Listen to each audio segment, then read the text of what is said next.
నమస్తే అండి. ఇవాళ అయితే మనం టేస్టీ అయిన పచ్చి రొయ్యలు వంకాయ కర్రీ చేసుకుందామండి. ఇది చాలా టేస్టీగా ఉంటుంది. ముందైతే కడాయి పెట్టుకున్నాను, నూనె వేసుకుందాం. కొద్దిగా నూనె ఎక్కువ వేసుకున్నానండి, ఎక్కువ ఉంటేనే బాగుంటుంది. పచ్చి రొయ్యలు వంకాయ వేసుకుంటే చాలా టేస్టీ ఉంటుంది. మీరు ఒకసారి ట్రై చేయండి. కొద్దిగా నూనె అయితే వేడెక్కాలండి. నూనె అయితే కొద్దిగా వేడెక్కిందండి. చూడండి, నేను అరకేజీ రొయ్యలకి అరకేజీ వంకాయలు తీసుకున్నానండి. 2 పెద్ద సైజు ఉల్లిపాయలండి సన్నగా కోసుకున్నాను. ఒక 6 పచ్చిమిరపకాయలు. ముందైతే ఉల్లిపాయలు వేసుకుందాం.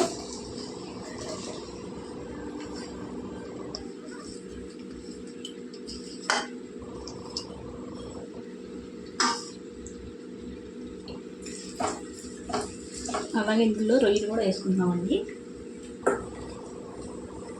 చూడండి, రొయ్యలు అయితే చూసారా, ఈ నరం ఉంటుంది కదండి, రొయ్యల్లో నరం తీసేసి నీళ్ళు ఇందులో ఉడకబెట్టుకొని నీళ్ళు తీసానండి. రొయ్యలో నీళ్ళు ఉంటే నీసు వాసన పోదండి. నీసు వాసన పోవాలంటే నీళ్లు తీసేయాలి, అప్పుడే టేస్టీగా ఉంటాయి రొయ్యలు వాసన లేకుండా. ఈ రొయ్యలన్నీ ఇందులో వేసేసుకుందామండి. చూడండి, రొయ్యలన్నీ వేసేసుకున్నాను నేను. ఒకసారి బాగా కలిపేసుకుందాం.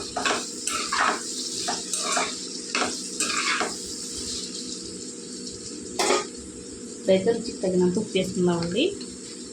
ముందే ఉప్పు వేసుకుంటే బాగా పడుతుంది ముక్కలకి, రొయ్య కట్లకి. కొద్దిగా వేసుకున్న తర్వాత మళ్ళీ చూసుకొని వేసుకుందామండి ఉప్పు అయితే. అలాగే కొద్దిగా పసుపు వేసుకుందాం. పసుపు అయితే కొద్దిగా ఎక్కువ వేసుకుంటానండి నేను. ఒకసారి అయితే అన్నీ కలిపేసుకుందాం.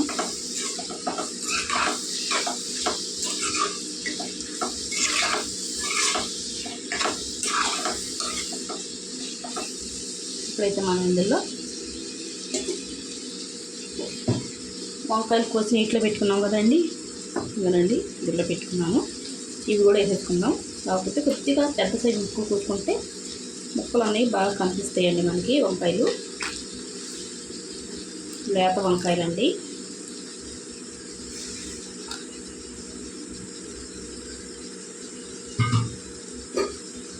అయితే బాగా కలిపేసుకుందామండి. చూడండి, కలిపేసుకున్నాను. మేము మూత పెట్టేసి మగ్గించుకుందాం.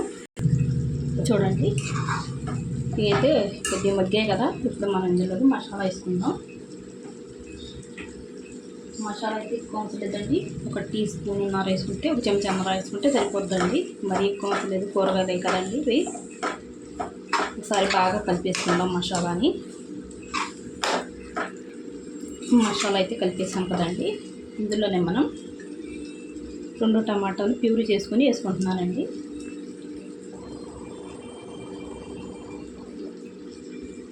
ఇలా వేసుకుంటే మనకు తొందరగా ఉడికిపోద్దండి టమాటా అయితే. బాగా కలిపేసుకొని మూత పెట్టుకొని 2 నిమిషాలు ఉడకనిద్దామండి. మసాలా కూడా ఇందులోనే ఉడికిపోద్ది నూనెలోనే.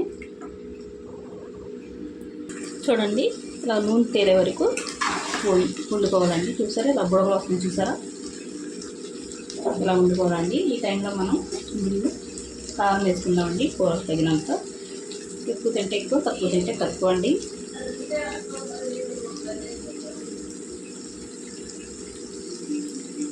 పచ్చిమిరపకాయలు కూడా వేసుకుంటాం కదండి మనం, ఎక్కువ చూసుకొని వేసుకుందాం. ఎక్కువ తినకపోతే పచ్చిమిరపకాయలు కారం ఎక్కువ వేసుకోండి. కారం తక్కువ తినే వాళ్ళైతే పచ్చిమిరపకాయలు వేసుకోండి. పచ్చిమిరపకాయలు తింటే చాలా టేస్టీగా ఉంటుంది. పచ్చిమిరపకాయలు ఎక్కువ వేసుకుంటే. నీసు కూరలు కదండి, కొద్దిగా కారం ఎక్కువ ఉంటేనే టేస్టీగా ఉంటుంది. ఇవి బాగా కలిపేసుకుందాం. కారం అయితే పచ్చివాసన కావాలండి. చూడండి, ఇప్పుడైతే పచ్చిమిరపకాయలు కూడా వేసుకుంటున్నానండి నేను.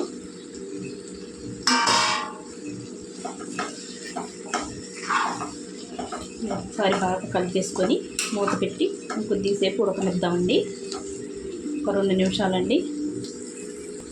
చూడండి, 2 నిమిషాలు అయితే అయిపోయింది. కారం కూడా వేగిపోయిందండి, బాగా ఉడికింది. పచ్చి వాసన అన్నది పోయింది. అయితే మనం ఇందులో కూరకు సరిపడా నీళ్ళు వేసుకుందామండి. 1 గ్లాస్ వేసుకున్నాం నేను నీళ్ళు అయితే. చూసుకొని వేసుకుందామండి. బాగా ఉడకాలి కదా ముక్కలు, రొయ్యలు ఉడకాలి. రొయ్యలు బాగా ఉడికితేనే టేస్ట్ బాగుంటుందండి. ఇవేం గట్టి పడవండి రొయ్యలు. కొద్దిగా నీళ్ళు పడతాయండి, వేసుకుందాం. ఇంకొద్దిగా వేసుకుంటున్నానండి, ఒక పావు గ్లాస్ నీళ్ళు వేసుకుంటే సరిపోద్దండి. ఎందుకంటే బాగా ఉడకాలి, మనకి గ్రేవీ కూడా కావాలి కదండి, దాని గురించి. మూత పెట్టుకొని ఇప్పుడు వండుకుందామండి. ఇప్పుడు ఉప్పు కూడా చూసుకొని సరిపడకపోతే మళ్ళీ వేసుకుందామండి. చూడండి దగ్గర గంట ఉడికింది కదా. ఇప్పుడు కొద్దిసేపు మనం ఒక్క 5 నిమిషాలు సిమ్లో పెట్టుకుందామండి. పెట్టుకొని వండుకుందాం. నూనె కూడా తగ్గుతుంది, టేస్ట్ కూడా బాగుంటుంది. చూడండి నూనె తేలింది కదా, ఇలా వండుకోవాలండి. ఈ గ్రేవీ వద్దు అనుకున్న వాళ్ళు అయితే ఇంకొద్దిగా వండుకోవచ్చండి దగ్గరికంతా. ఇంట్లో అయితే కొద్దిగా గ్రేవీ కావాలి, దాని గురించి నేనైతే ఇలాగే దింపేస్తున్నాను. చాలా టేస్టీగా ఉంటుందండి వంకాయ పచ్చి రొయ్యలు. ఒకసారి మీరు ట్రై చేయండి. వీడియో నచ్చితే లైక్, షేర్, సబ్స్క్రైబ్ చేసుకోండి.